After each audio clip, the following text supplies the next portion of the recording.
Salut, bienvenue sur Culture 7 le Mag, votre magazine culturel à suivre sur les antennes de Canal 7.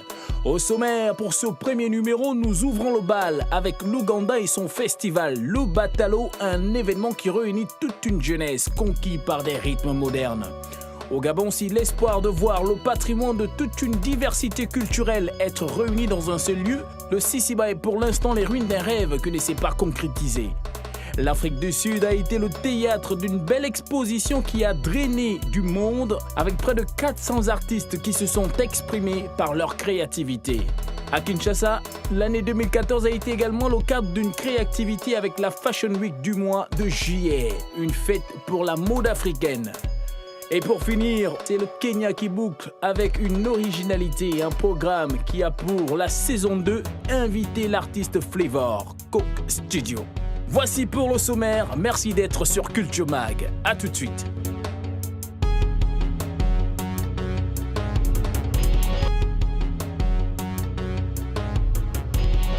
Le festival Batalo, un mélange de Padafouahou suivi d'un mouvement de Bouela et d'Amangunju permet de joindre du neuf avec de l'ancien. Cet assemblage vient raviver l'intérêt pour la culture ougandaise. Le festival Batalo rassemble des jeunes du Kenya, du Congo, mais également le champion de France de breakdance, venu soutenir l'initiative. Ils ont ce qu'on appelle l'instinct, le goût, cette capacité à donner de la vie au mouvement. Après, ce qu'ils n'ont pas, c'est beaucoup de technique. Ils n'ont pas beaucoup de technique. La jeunesse ougandaise pétrie du talent a du mal à s'accaparer les quelques 40 danses traditionnelles de leur pays. Mais heureusement, la modernité traditionnelle lui permet de révisiter cet héritage. Il faut dire que l'art en Ouganda n'est pas une priorité pour le gouvernement, car moins de 1% du budget de l'État est alloué. C'est donc le financement privé qui amène à de nombreux projets, bien que les résultats en termes de profit ne soient pas intéressants. Les jeunes abandonnent leur danse traditionnelle parce qu'ils regardent MTV Base et tout ça, les médias. Quand ils regardent ça, ils se disent « Qu'est-ce que c'est que cette frénésie ?» Ils veulent faire ça. Au final, ils n'apprécient pas ce qu'ils ont. Rendre la jeunesse active, la sortir de la rue et stimuler l'économie d'après une étude des Nations Unies. L'exportation des biens culturels à travers le monde a augmenté de 12% ces 10 dernières années au sein des pays en développement. Un miroir pour la culture ougandaise.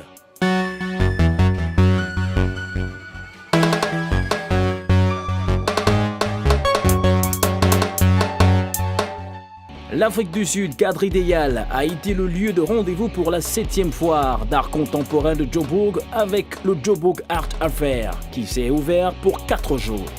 L'occasion pour de nombreux visiteurs venus des 4 coins du monde de poser un regard sur la qualité et la beauté des arts africains.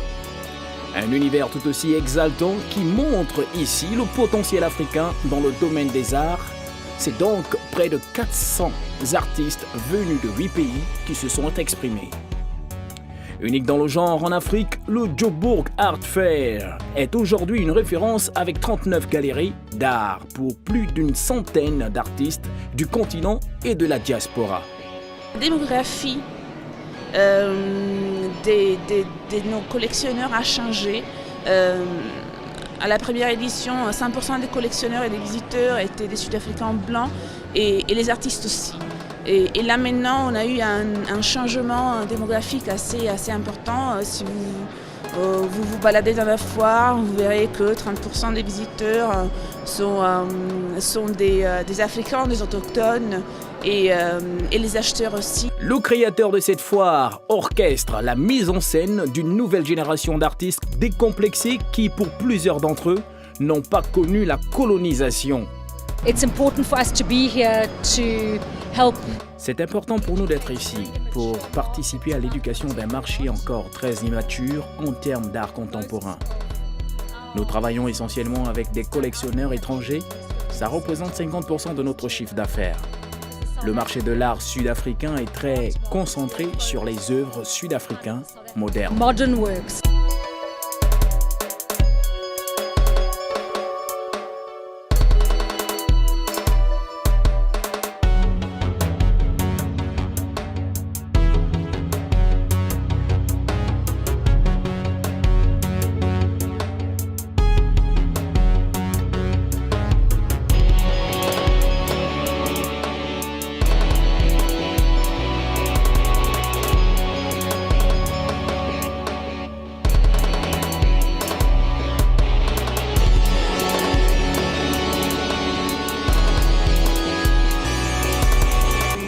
fortunate enough to have. Nous avons eu la chance de vendre toutes nos œuvres à un professionnel, un consultant en art qui voulait tout acheter et c'était vraiment un grand soulagement de tout vendre le premier soir.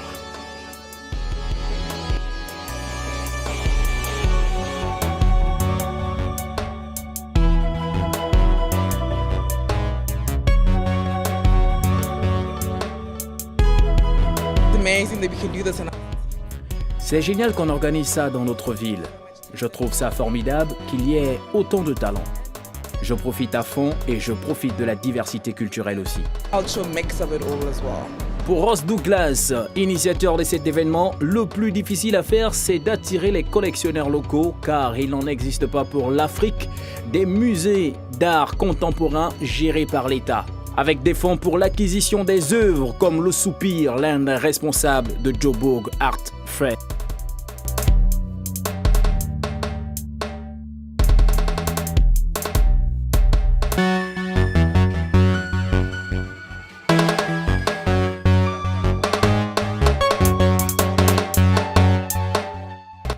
Haute de plusieurs mètres, on peut y voir deux imposantes défenses d'éléphants, collées sur du béton et qui symbolisent la porte d'entrée d'un immense édifice à l'abandon.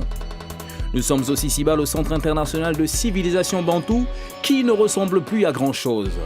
Créé il y a 30 ans pour promouvoir le patrimoine culturel des peuples africains au sud de l'équateur, eh bien, le Sisibal, situé dans la capitale gabonaise, ne s'est jamais concrétisé malgré les milliards engloutis à sa création.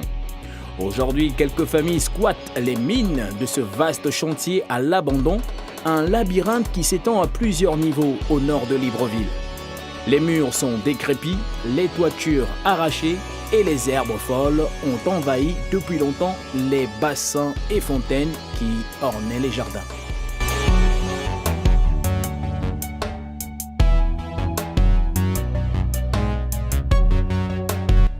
En Afrique, on appelle ça un éléphant blanc, un projet démesuré qui ne débouche sur rien. La construction du siège a d'ailleurs coûté au Gabon quelques 10 milliards de francs CFA, soit 15,2 millions d'euros. À l'initiative du défunt président Omar Bongo Ondimba, le Sisibal devait devenir un carrefour culturel pour les peuples bantous, dans le cadre d'une véritable coopération sous-régionale. L'idée était donc de créer une gigantesque banque de données accessible aux chercheurs et au grand public. «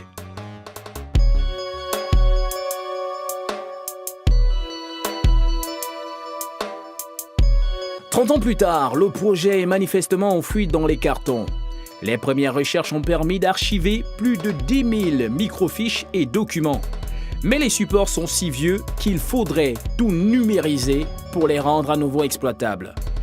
Quelques biennales d'art contemporain ont été organisées dans les années 90 pour faire vivre l'institution, mais les sculptures et tableaux alors exposés s'entassent aujourd'hui, parfois même le sol, dans des locaux poussiéreux et sans électricité de la capitale gabonaise.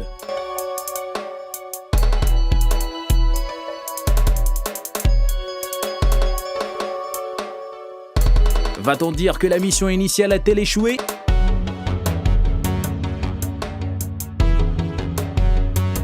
Espérons que le Centre international de civilisation bantoue renaîtra de son délabrement.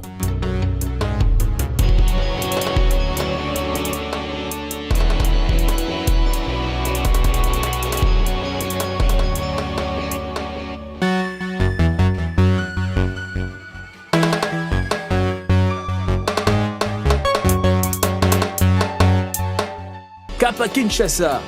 La deuxième édition de Kinshasa Fashion Week, un événement riche de couleurs et d'artifices, a été l'expression de talent de nos jeunes Africains dans la capitale congolaise. L'occasion pour plusieurs stylistes congolais et ceux de la diaspora de prendre part à la fête de la mode. Belle était la fête et de passage en passage, l'assistance était conquise et le doigté des petits génies du panier africain. Pour les organisateurs, l'année 2014 était l'opportunité offerte aux étudiants de l'Institut supérieur des arts et métiers de présenter leurs créations. Le Fashion Week pour moi représente beaucoup. Pourquoi ? Parce que ça me permet d'exposer mes créations, non seulement d'exposer mes créations, ça permet aussi que les gens découvrent qui est Karine Pala, qu'est-ce qu'elle fait, sa façon de travailler. Et encore, ce Fashion Week me permet cet échange culturel avec d'autres stylistes d'ici et d'ailleurs. Nous le faisons parce que nous voulons exposer, donner une visibilité à nos artistes congolais et leur permettre, parce qu'ils sont sur le même podium que nos invités étrangers, leur permettre de faire un échange de culture, de connaissances. Et cette année, nous avons une innovation. On a appelé des étudiants d'ISAM à présenter leur première collection. Donc pour eux, c'est une grande première. À cette première journée, un espace a été accordé aux sapeurs pour leur show. La Fashion Week de Kinshasa 2014 était également un échange culturel. La mode congolaise, je pense que c'est quand même parti pour une certaine percée. Et je pense qu'en République démocratique du Congo et en Afrique, nous pouvons compter sur le potentiel de Congolais pour que nous puissions relancer, évidemment, parce que le sous-bassement de ce que nous recherchons, c'est arriver à instaurer la véritable industrie de la mode dans notre pays. Les Européens, ils sont aujourd'hui à court de leur inspiration parce que je pense qu'ils ont tout épuisé. Et ils font recours à l'Afrique parce que l'Afrique est encore fraîche et elle peut encore donner et aux Européens et à nous Africains. Et c'est la raison pour laquelle la mode africaine a plus de chances d'émerger.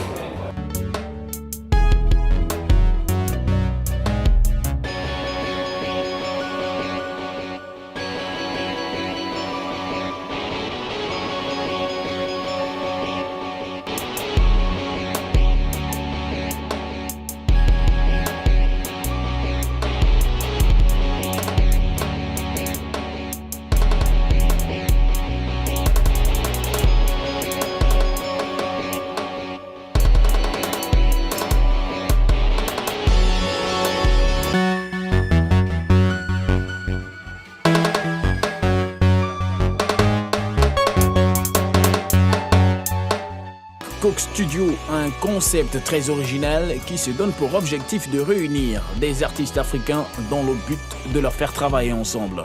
Pour cette saison 2, c'est donc l'artiste Flavor qui a été invité. Je pense que la langue que tu parles n'a pas d'importance, parce que la musique en soi est un langage universel. Ce qui compte, c'est le rythme, l'émotion, l'âme. Coke Studio est la plus grande émission musicale du continent. Très appréciée et regardée par des millions de téléspectateurs d'Afrique, Coke a donc pu se faire sa place. Rappelons que Flavor ne passe pas inaperçu par ses chansons chantées dans l'une des langues ethniques du Nigeria, tout en gardant une touche particulière sur son look ici qui valorise le petit côté pur black de l'artiste.